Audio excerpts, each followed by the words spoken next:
A lot of choices there to fight from.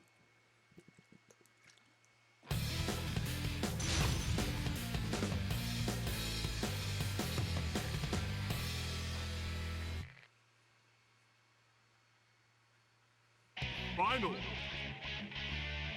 Move down! Light damage! Upward! Going! Strike! Move down! Oop. Please hit! Here! Gatling gun. Firing! There's damage! No! Ow, ow, ow. No, no fire. No, no, no. Some damage target severe impact! Ah, Jesus, stop.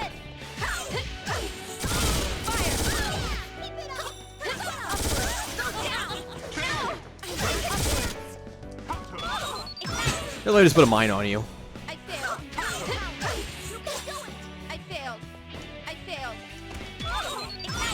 Why can't I do her ultimate? Oh, I have to be in air. Damage. Light damage. Final sequence. There we go. Palladian numbers set. Maximum charge. Fire. Somebody just fired this big gun at you. Overheated.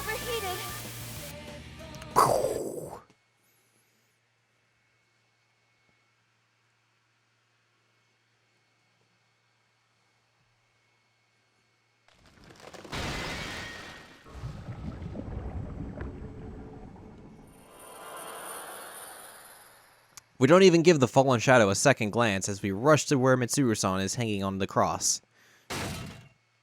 The story log gives us some trouble, but we finally manage to get Mitsuru-san down, and the atmosphere among us becomes more cheerful. Though Mitsuru-san was quite disabled, she quickly regains consciousness.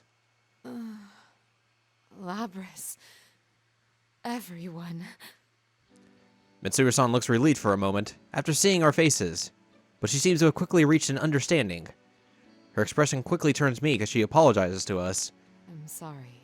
My judgment was flawed. I'm responsible for all of this.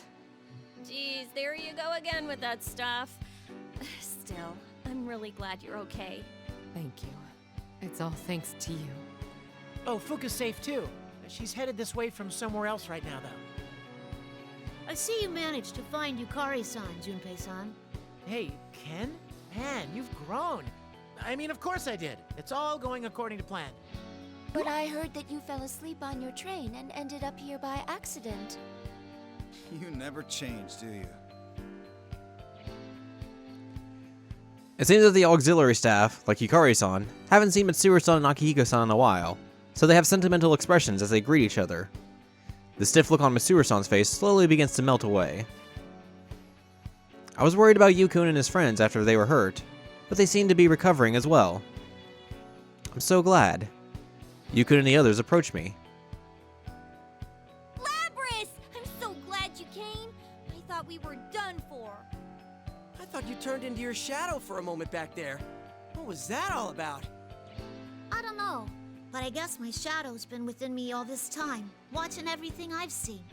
And I think she's changing too, even if only little by little. And it was all of you who brought me back. You really did help us. Thank you.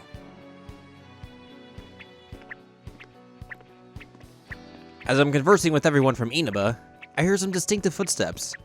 I look towards them and then see two shapes running in from beyond the fog. It's Fuka-san and Teddy.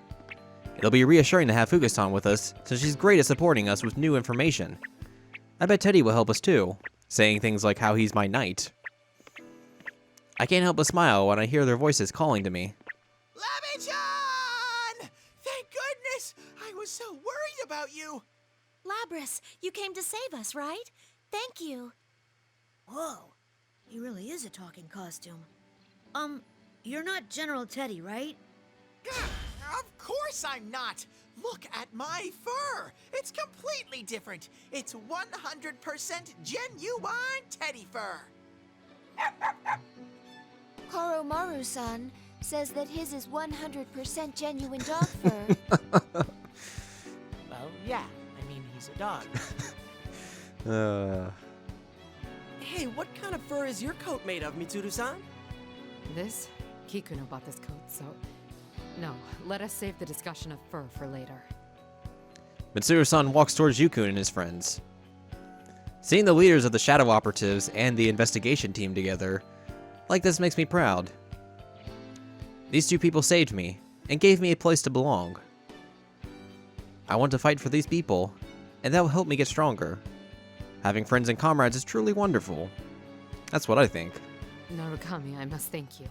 It seems we're once again indebted to you. No, I have to apologize for breaking my promise to you. Your people have helped us out too. That's fine. You helped me remember something important. We did? That's right. Trying to keep danger and death at a distance only results in putting life at a remove as well. I knew this when I established the Shadow Operatives, but it seems that I became too focused on thinking only about the present. Mitsuru-san. Allow me to ask for your help now, Narukami. I'd like you and your friends to cooperate with us. We need your assistance to solve this case. Do I really need to answer that? Of course we'll protect Inaba. Yukun looks straight into Mitsuru-san's eyes as he answers. Seeing his sincere resolve, Mitsuru-san nods cheerfully. Yukun's friends are all smiling too, as if they're agreeing to gladly take on anything that comes their way. By the way, why don't we all compare what we know about the situation? Oh, you're on the ball, Ken. I was just about to suggest that myself. Yep. Yeah, right. You're just trying to claim his idea. I mean, seriously.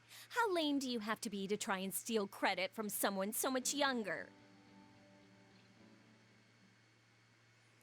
We each describe what we've experienced up to this point. Once we have a grasp of that, the topic of our conversations obviously shifted to Sho Minazuki. Who in the world is that Sho kid? Didn't he say something about Akutsuki being his dad? That young man stated that he was the mastermind behind the recent events here in Inaba. He also said that he is Shuji Akutsuki's son. But the file I was given by Kikuno-san clearly said that Akutsuki had no family. Well, presumably he had a life before he was the chairman of Gekkoukan High. Couldn't he have had a child during that time? No, Ikutsuki had no family, let alone a child. The only things on his mind were his experiments and the fall. Yeesh, so he was a mad scientist? Oh, don't tell me he was doing human experiments too. Yes, he gathered orphans from different areas and performed inhumane research on them to try to artificially induce their personas. Whoa, seriously? That's messed up. Even after Ergo Research was disbanded, it seems Ikutsuki stole the research data and continued performing such experiments personally. One of those test subjects was named Sho Minazuki. The records state that he was the youngest of the test subjects. An orphan, huh? Did Akutsuki adopt him? No, Sho Minazuki was nothing more than a favorite subject to Ikutsuki. Test subject? But he's a person! How could he do such a horrible thing? The Kirijo group of the time was an evil place, suffused with his arrogance. It isn't hard to imagine how he was treated with Ikutsuki in charge. Minazuki was raised in a solitary environment, never interacting with anyone. I suspect his experiences from that time greatly affected the development of Minazuki's current personality. So that's why he said Akutsuki was his dad. And he told bad jokes like Akutsuki too. Hey, that reminds me. In the middle there, he suddenly seemed like a different person. What was that all about? We'd all noticed that. It was so sudden how his personality just switched. That red-haired boy could have split personalities. But the presence that I felt was bothering me a bit. Mitsuru-san, when he reintroduced himself as Minazuki, I sensed some kind of resonation with my plume of dusk. What could that mean? There is no information on that. The same goes for the power he had when his eyes turned red. Perhaps they are a result of Ikutsuki's experimentation. The entirety of the report has not been deciphered, but Ikutsuki's data does mention Minazuki's name and the plume of dusk. Kikuno's decoding it now. Oh, I have it too. Kikuno-san entrusted me with it because it was an emergency. Ah, that's fine. Either way, I was intending to share it with all of you once the report had been completely deciphered. Shuji Akutsuki, the man who performed a countless number of inhumane experiments at the former Ergo Research, who used Mitsuru-san and the others even while serving as the chairman of Gekukan High School, and schemed to destroy the world. I can easily imagine how many victims his experiments may have created. I myself am a result of a similar process, after all. So, Shokun is another one of those victims. Hey, when he got all cold and called himself Minazuki, he said that he wasn't after revenge for Ikutsuki, right? Correct. Based on what he said, it seems this Minazuki set this situation in motion to grant the hot-headed boy his wish for immense solitude. And then he was talking about persona fragments. That's right. He said that he covered the town in this red fog and was carving our personas by making us fight in it. The sense of fatigue we felt when we were on those crosses is most likely part of that same plan. Looks like we completely fell for it. But he said that he'd gathered enough fragments of our personas, didn't he? Then... Yes, he's most likely completed that step of the plan. What was that part about awakening something?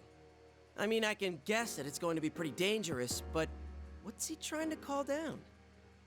I know nothing about that, but if it's similar to what we encountered at Tartarus, it's nothing welcome. Persona fragments, huh? What in the world is he planning on using them for? Is this all part of what he wants? We fall silent, full of impatience and uncertainty. On top of all that, the second personality gave us a word of caution as he was leaving. We need to make sure that everybody's safe, as quickly as possible. Oh, that reminds me. Yukiko and the others. That's right! That Minazuki guy said that Yuki-chan and the people with her are in danger. Naoto-san and Kanji-san said that they were going to Junes. According to Junpei-san, supposedly Yukiko-san and Rise-san were at the same location. Huh? Oh, right. But those two said they were gonna go look for Kanji and the others, so I don't think they're still there. They could miss each other. Yes, I'm concerned about them as well. Let's split into two teams. One heads to the top of the tower while the other searches for Narukami's friends. Yamagishi, perform a search and try to locate them as best you can. Understood. I don't know how well it'll go, but I'll try searching for everyone. We're counting on you. Persona. Focus-on closes her eyes and concentrates, summoning her persona to search the surrounding area.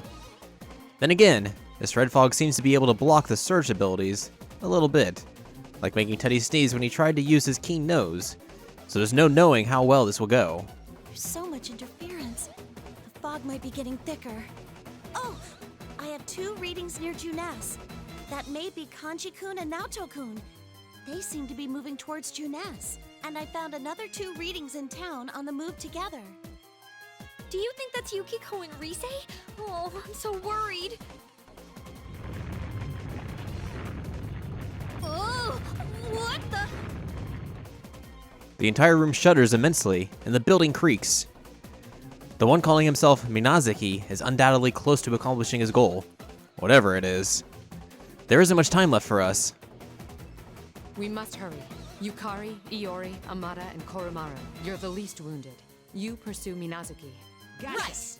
I will go with Akihiko and Aigis to rescue Narukami's friends. Understood. Yamagishi, you remain here and back us up. Narukami's group, you're all too exhausted. I ask that you remain here and regain your strength. I'll do everything I can to assist you. Whoa, seriously? Will... No, we should stay here. Fukusan needs someone to protect her as well. Hey, what about me? I'm perfect! Mitsuru-san, Teddy's got a great nose, so I think he'll at least be of some use. Please let him help you find our friends. Some use? How rude! I'm totally useful. My babe Dar is up and running. Babe Dar. I see. That's promising. Well then, you can assist us, Teddy. Mitsuru-san, the school and this town have both turned into labyrinths. It would be unproductive for us to search the town all in one group. Yeah, Aegis is right. If we're all caught together again, things will get worse. Let's split into 2 teams to search faster. All right, I can provide some guidance as well. Aigis and Teddy, you partner up. Akihiko and I will go together. Once you meet with Narukami's friends, head for Junes. We'll regroup there and secure the area. Woo! I get to be alone with Ai-chan? Their bodies were artificial, but their love was real.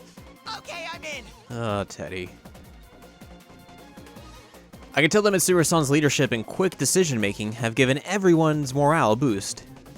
Of course, her strength stems from her deep care for her friends and comrades. All our anxiety and patience disappears, as if it had never existed, and we're filled with renewed determination. We all wish to protect this world. Mitsuru-san approaches me. Lapis, I should ask you this now. What do you think about that young man, Sho Minazuki? Well, I know we can't let him destroy the world and all, but But I think he's the same as me. I want to see him one more time and try to talk to him. Just like you all saved me, I want to save Sho. Ever since I was born, I was always alone, knowing nothing of love, trust, or interpersonal bonds. I was taught only to fight, and I never considered the possibility of befriending anyone. That young man, Sho Minazuki, is exactly how I once was. That's right. And if that's the case, I should be able to save Shokun the same way I was saved. very well. I want you to pursue Minazuki as well. I'm counting on you, Lapis. Okay.